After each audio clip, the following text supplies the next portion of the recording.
throw it to you first here as we start with Phoenix. Obviously, I mentioned it. They got eliminated from the postseason the other night.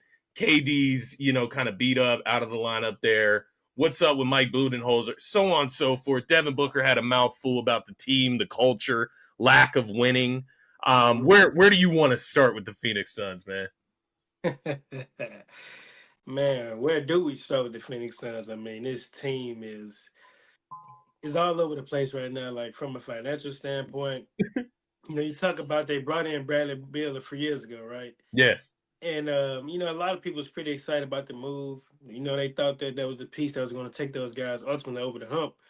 Initially, when they went and got that guy, I was like, I don't know if it's the right piece, man, because you already got a guy like KD, pretty ball dominant player. Like he can play off the ball, yeah, but he likes playing on the ball, yeah, and as well as Devin Booker, he can play off the ball. But I'm pretty sure he would prefer to play on the ball.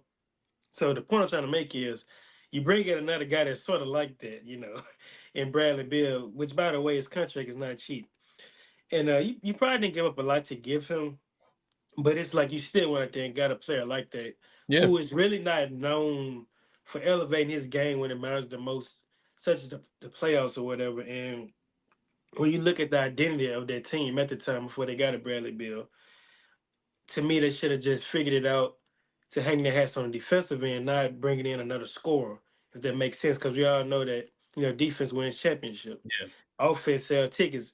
So when they did that and they went out there and got Mike Budenholzer, it was like, okay, you can kind of start to see the vision, yeah, but it's just one of those situations where on paper it may look good, but in reality it's not. And with the Phoenix Sun, man, it's like the route, like for the past 3 years, it's just been confusing. Like I look at a team like the Sacramento Kings, right?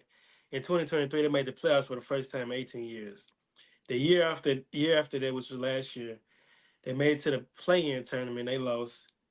Fast forward to this season, they traded their franchise player De'Aaron Fox in there in a play-in tournament. So it's just like kind of confusing. Same thing with Phoenix. Like when they made it to the finals that year, the year after that, they got bounced in the second round to the Mavericks. And ever since then, things kind of just been going on a downhill for them.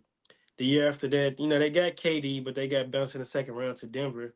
yeah. And then last year, they got swept in the playoffs, against the T Wolves. And then this year, they're not even going to make the playoffs. It's just crazy. Like I think this would be the most expensive team in NBA history to not make the postseason. So that kind of says it all right there. But